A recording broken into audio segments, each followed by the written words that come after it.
Olá, começa agora mais uma edição do programa Mérito da Questão. Hoje vamos falar sobre infância e juventude e, para tanto, a nossa convidada é a coordenadora da Infância e da Juventude do Tribunal de Justiça de Mato Grosso do Sul, desembargadora Elizabeth Anache. Elizabeth Anache foi juíza substituta da primeira circunscrição em Campo Grande e depois exerceu suas funções como titular nas comarcas de Bataguaçu, Bela Vista e Aquidauana. De volta para Campo Grande, foi titular da primeira vara de família e da 17ª Vara Civil de Competência Especial. Empossada no cargo de desembargadora em janeiro de 2019, atua como supervisora da Coordenadoria das Varas de Execução de Medidas Socioeducativas e como coordenadora da Infância e Juventude. Desembargadora, qual a violação de direitos desse público mais frequente? Na realidade, nós temos uma gama enorme de violações que acontecem, geralmente vinculadas à saúde, à educação, ao aspecto familiar e às explorações que estão vinculadas à violação, a ofensas sexuais. Enfim, nós temos uma série de direitos que precisam ser garantidos. E o que está sendo feito, para que haja um adequado julgamento das causas relativas à proteção dos direitos de crianças e adolescentes? Na área de abuso sexual, por exemplo, nós temos, na função jurisdicional, nós damos prioridade para o julgamento dos processos em que crianças e adolescentes sejam vítimas desse tipo de ofensa. Nós temos também implantado aqui em Mato Grosso do Sul o depoimento especial, que é uma forma diferenciada de fazer a oitiva de uma criança ou adolescente vítima de violência ou testemunha de uma violência.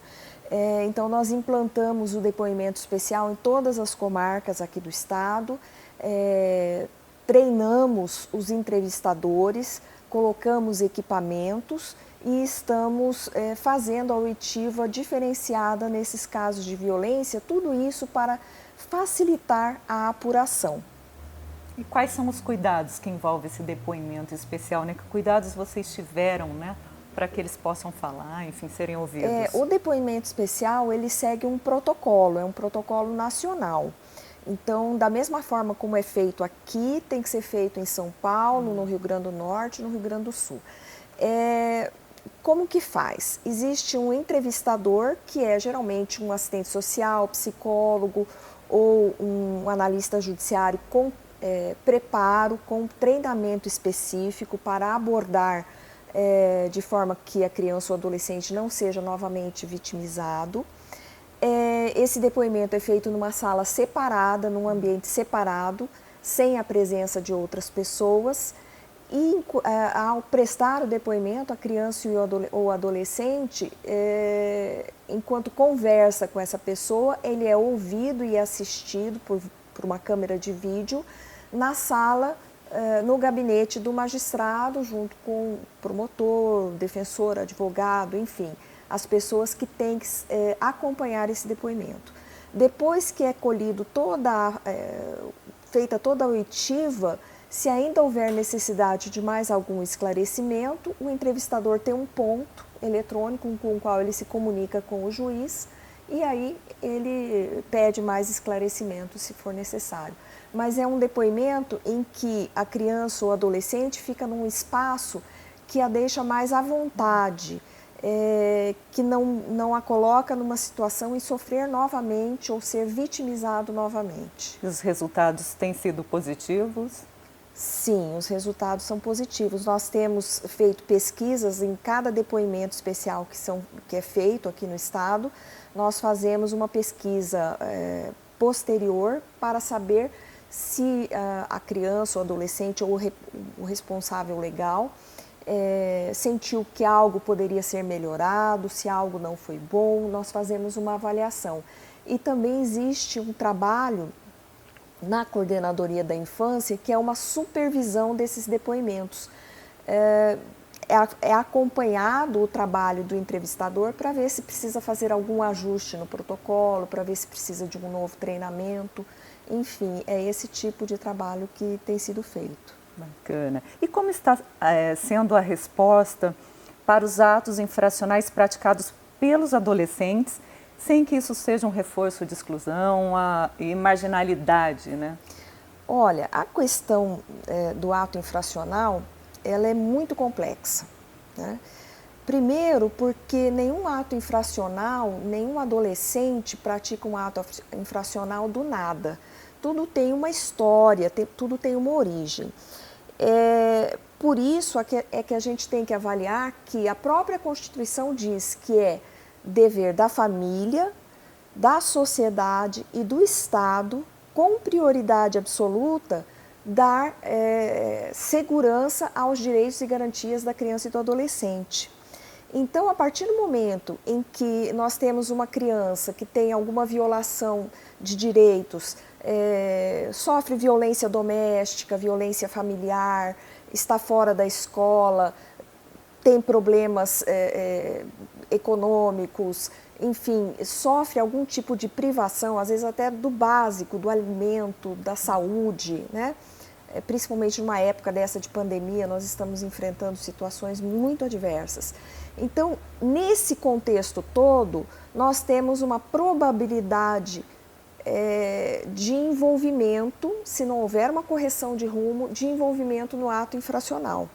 Então, muitas vezes, a gente, quando recebe uma representação em face de um adolescente, por ele ter praticado um ato infracional, na maioria das vezes a gente pode conversar com o adolescente e descobrir que ele teve problemas de desajustes familiares, desajustes na escola, muitas vezes não tem a paternidade reconhecida, ou se a paternidade é reconhecida, não tem a convivência, né, com a família. Enfim, são situações que elas vão evoluindo para um mal maior, infelizmente. E de que forma a crise sanitária piorou esse cenário, né? A senhora falou de situações ainda mais adversas. Sim, por conta da pandemia. Nós estamos numa época em que esse isolamento social teve efeitos, reflexos econômicos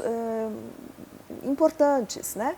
Então, nós temos muitos adolescentes, crianças, afetados pela diminuição de renda da família, né? Afetados principalmente pela ausência à escola, por não frequentar a escola. A questão da aula presencial é essencial. Por quê? Porque muitas vezes a criança ou o adolescente vai à escola, que é o único lugar onde tem uma alimentação adequada na merenda escolar. A convivência com outras crianças e adolescentes também é importante. Além disso, na questão do ensino à distância, nem sempre a criança ou adolescente tem condições de acessar a tecnologia para receber assistir às aulas, né? Enfim, e para devolver o material quando recebe. Então, nós estamos percebendo esses efeitos negativos que vão deixar uma conta a ser paga no futuro. Com certeza, isso já está aparecendo. Muito e vai aparecer. Se me permite, eu acho que a pandemia também tem um outro reflexo que também nos preocupa demais, enquanto atuantes da área da infância e juventude. A questão é a seguinte: a escola geralmente é uma referência para a criança, para o adolescente, é o local onde ela às vezes tem confiança de relatar algum abuso, alguma ofensa que ela esteja sofrendo no interior do seu lar. No momento em que nós fechamos as escolas e nós não fornecemos mais as aulas presenciais, a criança ou adolescente que fica dentro de casa está mais sujeita a sofrer algum tipo de ofensa, algum tipo de abuso.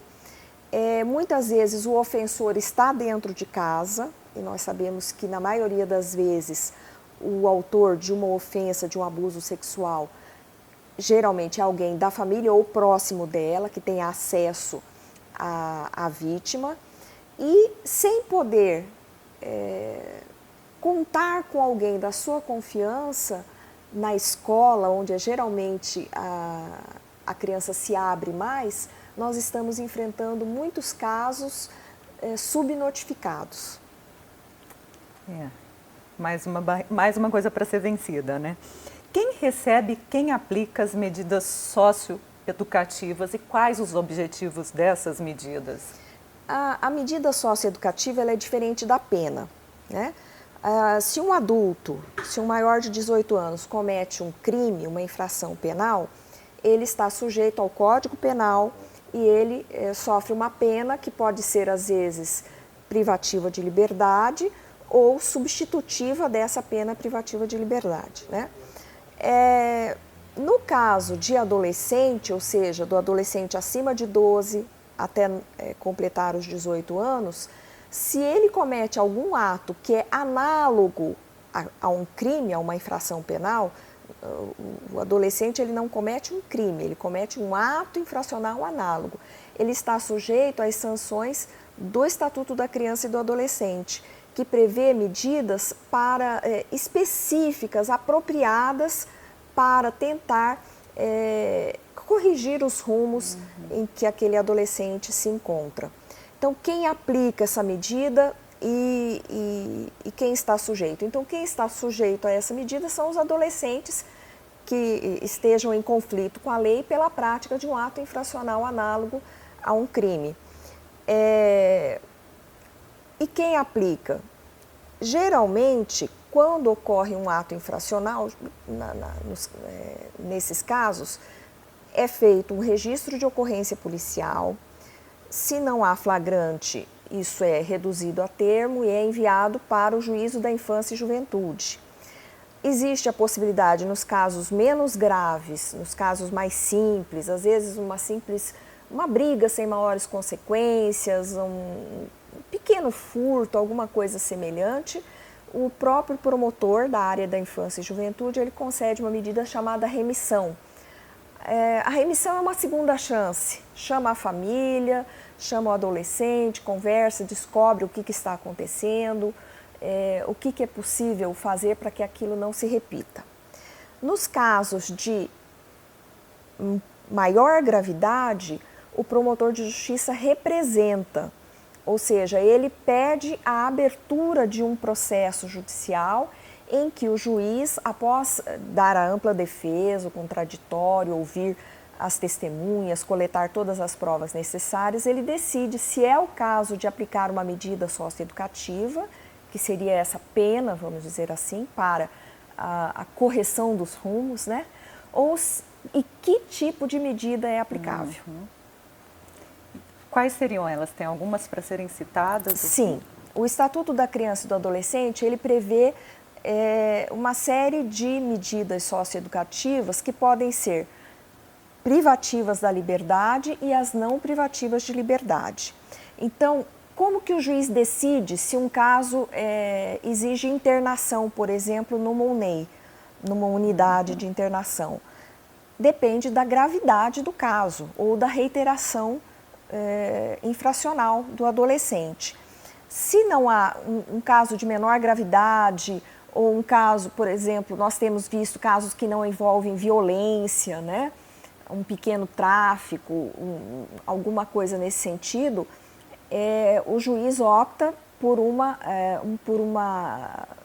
medida socioeducativa que não envolva a internação. Aí seria uma liberdade assistida, uma advertência, enfim, uma prestação de serviços à comunidade. Tem uma gradação também de medidas e, nesse caso, essas medidas socioeducativas que não envolvem liberdade, elas estão a cargo do município, através dos CREAS.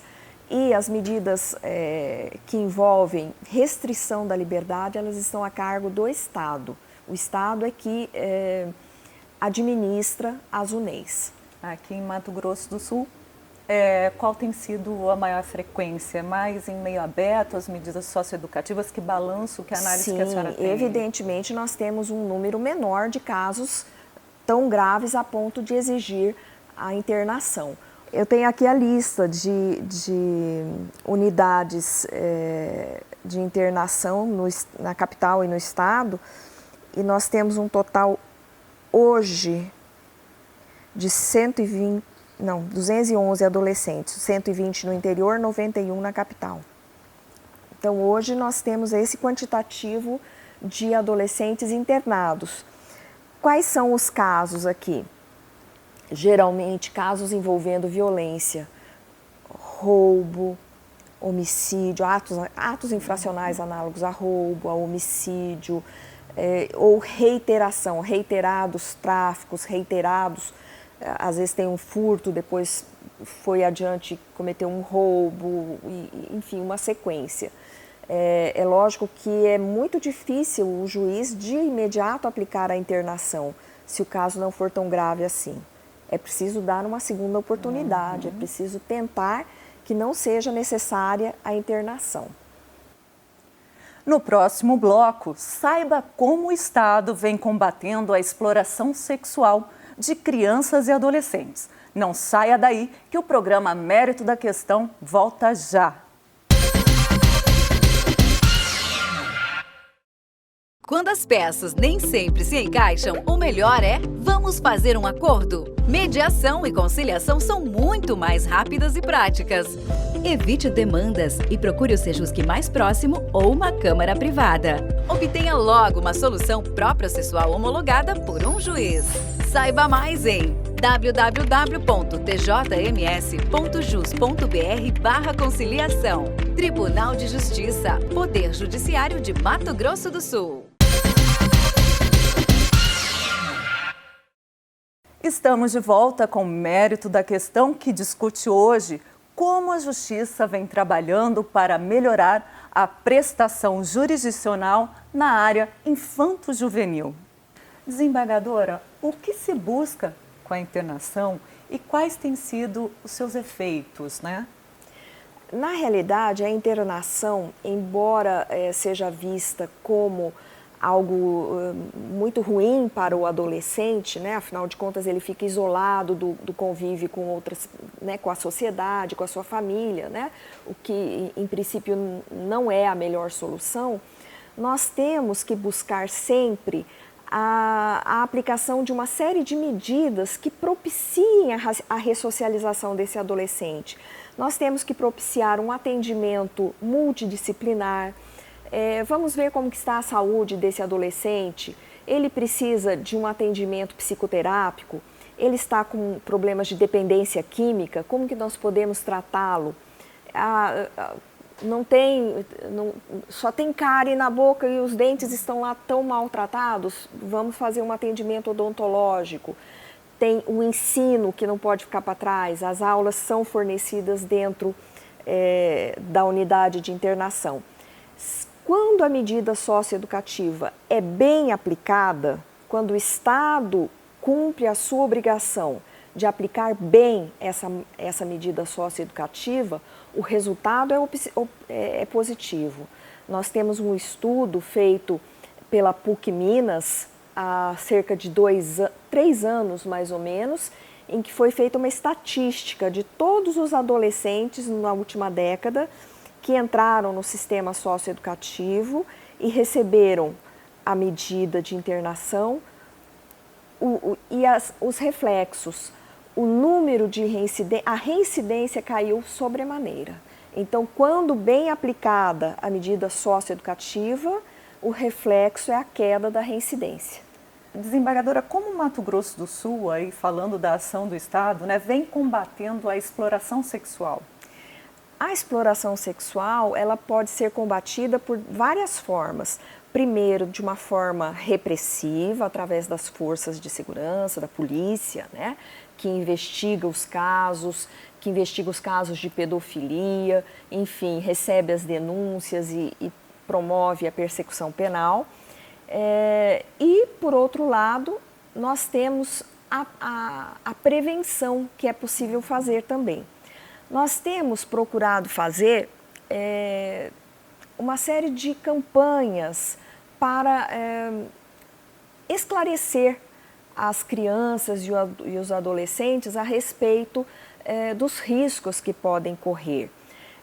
Nós estamos com uma campanha em que vai fazer um projeto piloto na cidade de Carapó, no interior. A gente começa num universo pequeno, que é para fazer um trabalho bem acompanhado.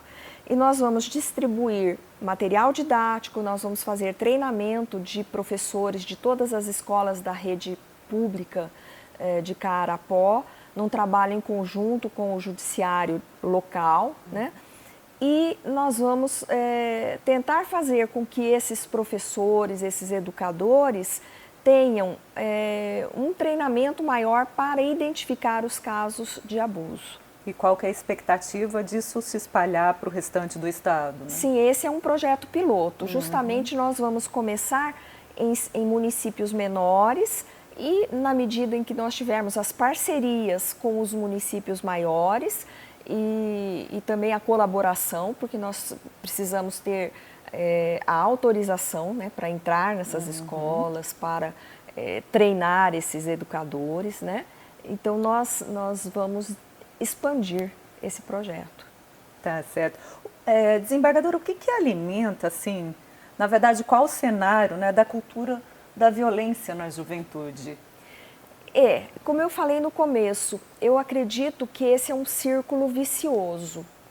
Toda vez em que a gente analisa o passado de um adolescente envolvido em atos de violência, nós vamos ver que às vezes ele está reproduzindo algo que ele já viu. A criança que presencia cenas de violência doméstica, ela tende, no futuro, quem sabe, a reproduzir, né? Nós vemos muitos casos em que a menina que viu a mãe ser vítima de violência doméstica, ela no futuro acaba sendo vítima também, porque ela não consegue formar uma estrutura adequada para evitar novamente a repetição daqueles atos. E nós temos também aqueles casos em que o adolescente presenciou a violência ou foi vítima da violência, né? Sofreu correção abusiva, enfim, ou presencia cenas de alcoolismo frequentes, enfim, tudo isso são situações que acabam refletindo, acabam formando o futuro. O presente é a base para o futuro. E a era digital, ela vem colaborando para esse cenário já negativo, né? Olha, a era digital ela é inegável, é uma realidade que nós não podemos negar. Então, nós temos que extrair as boas práticas que podem decorrer do uso dos aparelhos digitais, enfim, da tecnologia. Na verdade, a gente percebe que a criança e o adolescente, ele fica muito mais tempo conectado na rede, na internet, do que antigamente. E isso o afasta de atividades que poderiam gastar mais energia, que poderiam fazer com que socializasse mais. Por outro lado, é através desse canal que a gente vai conseguir passar mensagens para ele, né? Então, o que a gente sugere? Que a família faça um controle, que a família organize horários, faça um controle, o chamado controle parental, né, para verificar quais sites, quais aplicativos estão sendo utilizados, com quem a criança conversa, se ela conversa, né? Enfim. E, por outro lado, é o meio pelo qual as instituições estão conseguindo passar também as suas mensagens, né? Nós temos muitas cartilhas digitais, nós temos muitas mensagens de Twitter, enfim, das outras redes sociais, do Facebook, do Instagram, em que a gente consegue atingir também esse público com as mensagens que previnem eventuais ofensas. E qual o impacto da ausência de equipes multidisciplinares no sistema de justiça da infância e juventude?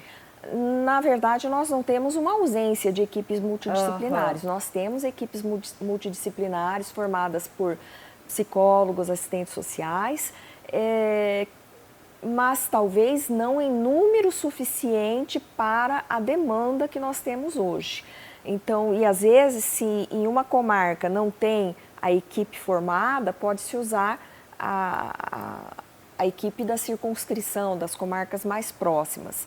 Então, talvez a recomposição das equipes técnicas ou parcerias público-privadas, quem sabe, talvez pudessem auxiliar, mas nós não temos uma situação de ausência. Todos os casos que são levados ao judiciário, que precisam de um atendimento, de um parecer psicossocial, de um relatório psicossocial, isso é feito. Talvez não com a celeridade que se recomendasse, mas nós temos as equipes sociais, psicossociais, sim. E a senhora poderia dimensionar ou mensurar qual seria o prejuízo de não tê-las, né? Não ter essa equipe completa, né? Qual seria o prejuízo para essa criança, para o adolescente? O prejuízo é a ausência de celeridade. Nós gostaríamos de ser mais céleres, no sentido de atender as demandas de uma forma mais célere. Se nós tivéssemos equipes maiores, provavelmente o tempo de atendimento fosse menor. Certo. E quais os avanços, né? Vamos falar dos avanços aí a favor da infância e da juventude. Essa matéria é bem interessante. A forma como a criança e o adolescente vem sendo tratado ao longo das décadas no Brasil vem recebendo uma evolução.